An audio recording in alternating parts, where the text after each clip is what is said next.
Bienvenue donc à notre émission voilà, GEC Roger Show qui démarre en collaboration avec aussi la radio PDCIDA. Nous avons donc depuis Abidjan voilà, notre invité donc exceptionnel ce matin.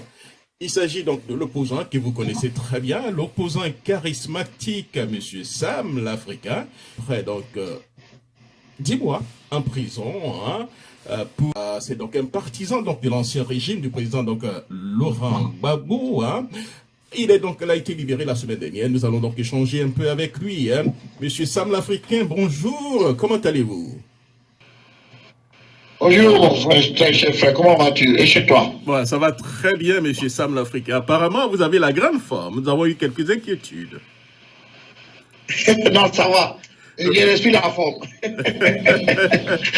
Ça va. Voilà, d'accord. Okay. Alors, c'est tellement de rentrer un peu dans les petits détails de votre incarcération. Hein. Comment se porte aujourd'hui votre parti, l'ANACIP? Certaines personnes pensent que c'est un parti qui existe au Mali. Non. Oui. L'ANACIP se porte très très bien. Le président de l'ANACIP aussi se porte très bien. Et aujourd'hui, votre électorat se trouve où aujourd'hui, l'ANACIP? On ne va pas présenter. Alors, pourquoi?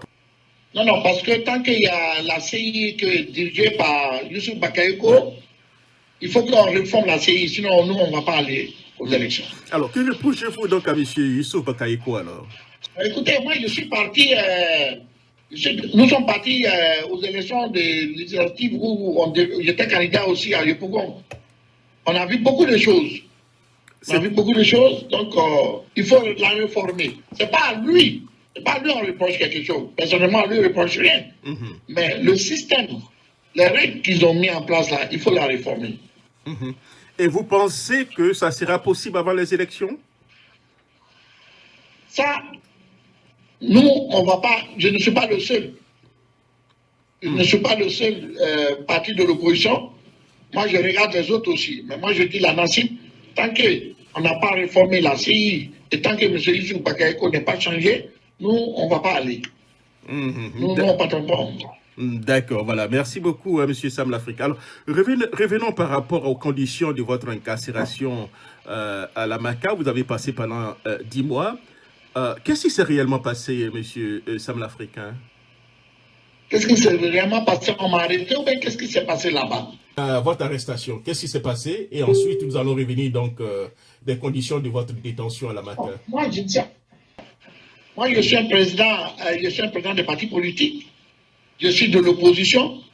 Je crois que j'ai le droit de m'exprimer. Nous sommes dans un pays, d'après le gouvernement, nous sommes dans un pays démocratique où on est libre de donner notre opinion, on est libre de penser et dire ce que nous pensons de ce qui se passe dans le pays. Et je crois que je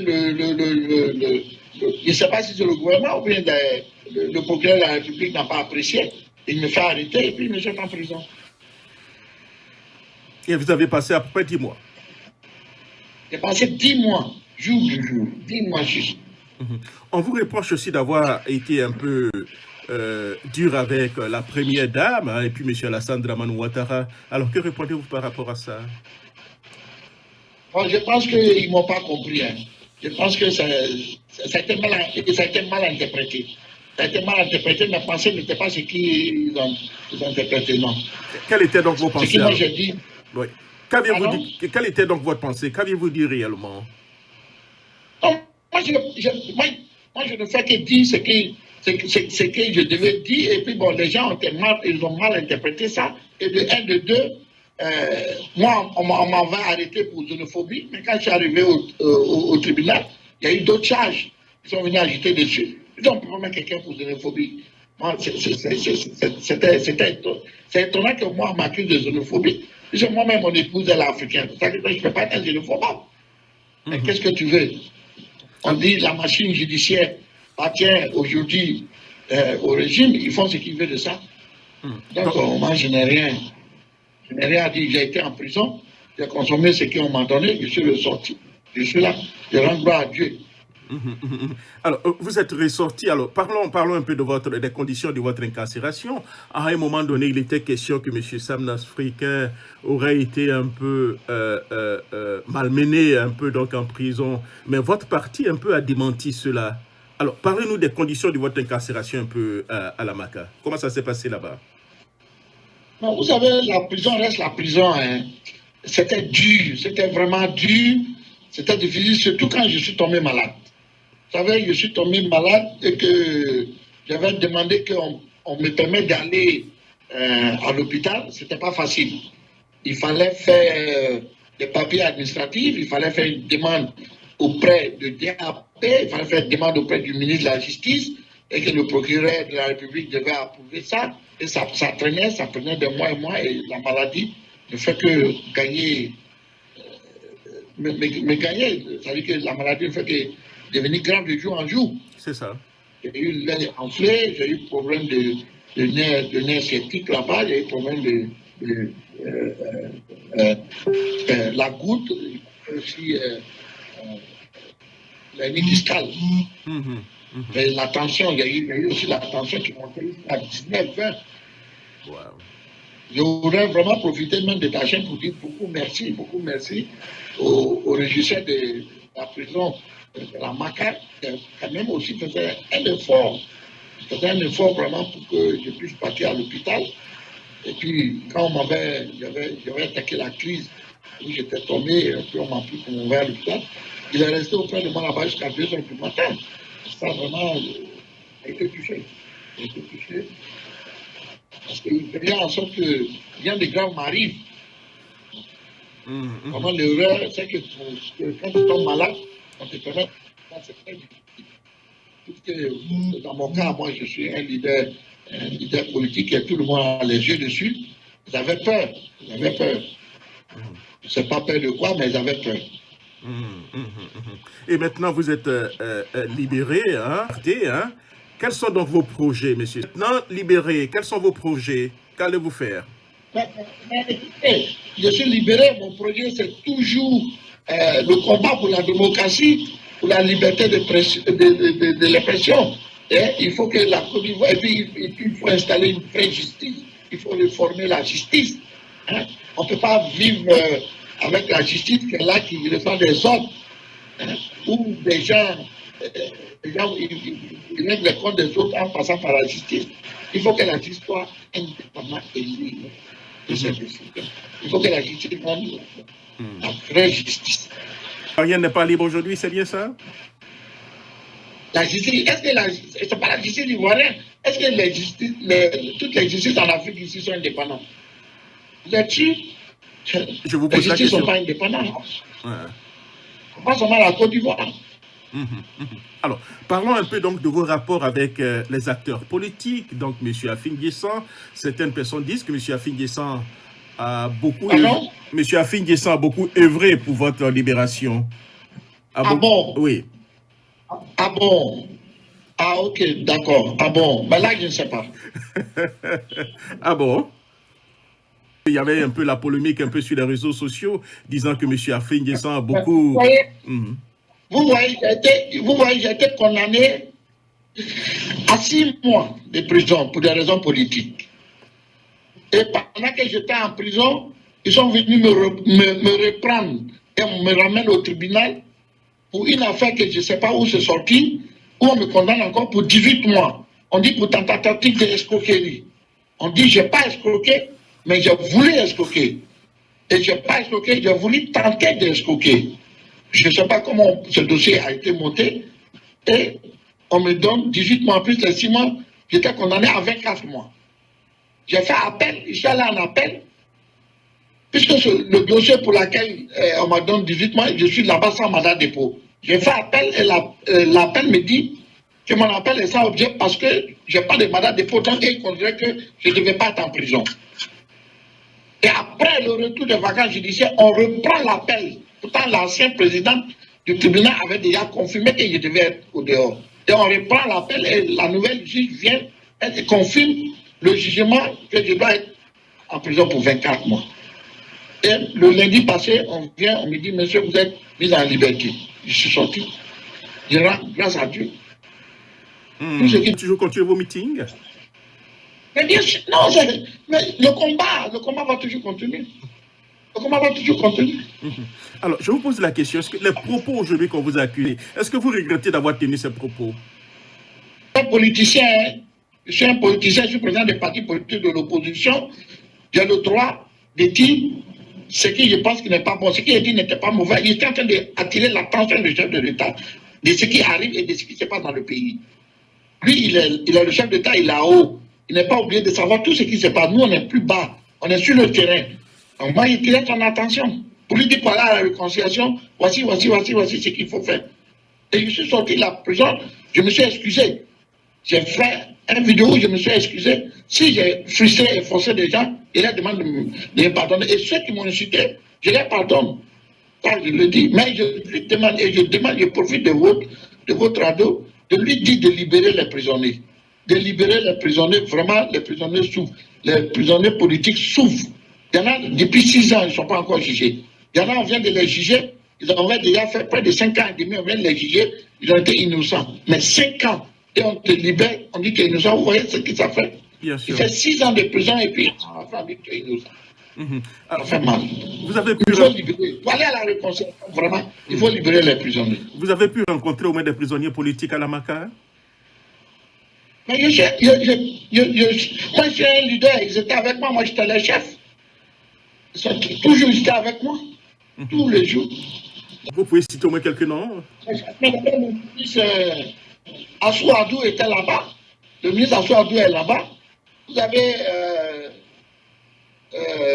avez le général, le colonel Abi, qui était de la garde républicaine. Oui, vous avez le commissaire Logué, qui était commissaire du plateau. Vous avez le commandant Kipré, qui était l'adjoint du général de Beaublé. Vous avez le colonel Bodi, qui était chargé des opérations à la garde présidentielle. Et il y avait d'autres aussi, d'autres gendarmes, d'autres policiers et d'autres personnes. Aussi. Vous avez Samba David là-bas aussi. Vous avez Samba David qui est là-bas aussi. Il n'est pas encore jugé, il est là-bas. C'est ça. Il était condamné 6 mois après, on a ramené au cabinet d'instruction pour une autre affaire qui s'est passée à Dabou. Bon, il est là. Alors, maintenant, vos rapports avec les acteurs politiques tout à l'heure, parlons donc de M. Alassane Dramane Ouattara.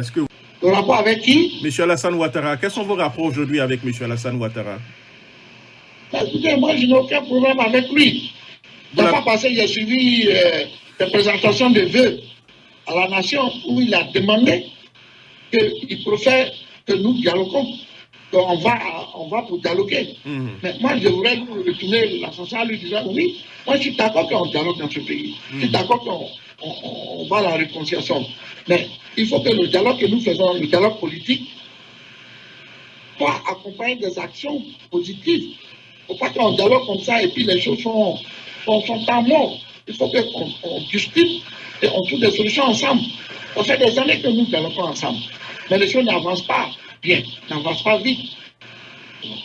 Donc, moi, je pense que je suis d'accord. Le maître a dit qu'il a dit, moi, je suis d'accord. Je suis d'accord qu'on dialogue, on discute. Mais il faudrait que le dialogue puisse être positif, puisse servir à la nation ivoirienne. Toujours à l'écoute de notre spéciale émission, voilà, savoir et puis comprendre, animé par donc votre serviteur Jacques Roger Chaud. Nous avons donc notre invité depuis donc Abidjan. Il s'agit donc du leader de l'ANACIP, Monsieur Sam l'Africain. Question. Alors, Monsieur Sam l'Africain, aujourd'hui, que pensez-vous donc du RHDP? Que pensez-vous du RHDP, vos rapports avec le président Bédié? Non, mais moi, je n'ai rien à penser de RHDP. C'est un groupe de plusieurs partis qui sont ensemble. Je n'ai rien à dire d'eux. Pour le moment, c'est eux qui dirigent le pays, donc je ne me mêle pas de leurs problèmes. Le président Oufouette, au temps du président Oufouette, la majeure partie des Ivoiriens étaient au PDCI. À un moment donné, vous avez milité à un moment donné, est-ce que vous avez milité au PDCI, RDA? Moi, j'étais toujours pour le président Oufouette-Boigny. Hein. Après lui, là, c'est fini. Donc, vous n'avez pas milité au PDCI, hein, c'est bien ça? Non. Je soutenais le fondateur et le grand architecte de la Côte d'Ivoire qui était le président Oufouette-Boigny. Après lui, c'est fini. Revenons un peu par rapport donc à la crise au niveau donc de la grande famille donc du FPI. Aujourd'hui, il y a deux clans, le clan Afi, le clan Gbagbo. À un moment donné, on vous a senti un peu beaucoup plus proche de M. Afi N'Guessan. Est-ce que cela continue toujours? Vos rapports? Moi, mes rapports sont bien avec tout le monde. Mes rapports sont bien avec tout le monde. Moi, mon souhait que le FP soit réunifié et que toutes les parties s'attendent. Moi, c'est mon souhait, c'est mon prière. Et c'est prière de tous les Ivoiriens, c'est prière de tout l'opposition. Que les deux s'attendent et que les choses aient mieux que ça. Parce qu'aujourd'hui, la division au sein du FPI n'a pas été positive, même pour la Côte d'Ivoire. Elle n'a pas été positive, elle est très négative. Donc je pense que ça doit servir de leçon et qu'ils doivent s'asseoir pour discuter et se unir pour que nous puissions aller en avant. Ouattara, ça fait bientôt 8 ans que M. Ouattara est au pouvoir. Hein? Que pensez-vous hein? Le bilan de M. Alassane Ouattara. Son bilan, depuis qu'il est à la tête du pays, son bilan. Ah, ils ont bilan, mais vous savez que nous sommes des leaders de l'opposition. Même s'il va faire toute la Côte d'Ivoire avec l'or, on va lui dire qu'il n'a rien fait. D'accord, voilà. Merci beaucoup, M. Sam l'Africain, pour votre honnêteté. L'opposition qui félicite un président qui est au pouvoir. D'accord. Alors, M. Sam l'Africain, notre mission tire un peu... quel est le message que vous avez d'abord pour vos militants et ensuite pour la grande famille du Front populaire ivoirien et aussi pour les Ivoiriens qui vous écoutent en ce moment? Moi, d'abord, pour mes militants, je leur dis de rester sereins et de rester debout pour que le combat, nous allons continuer le combat jusqu'à nous allons installer la vraie démocratie, la liberté et la justice pour tous.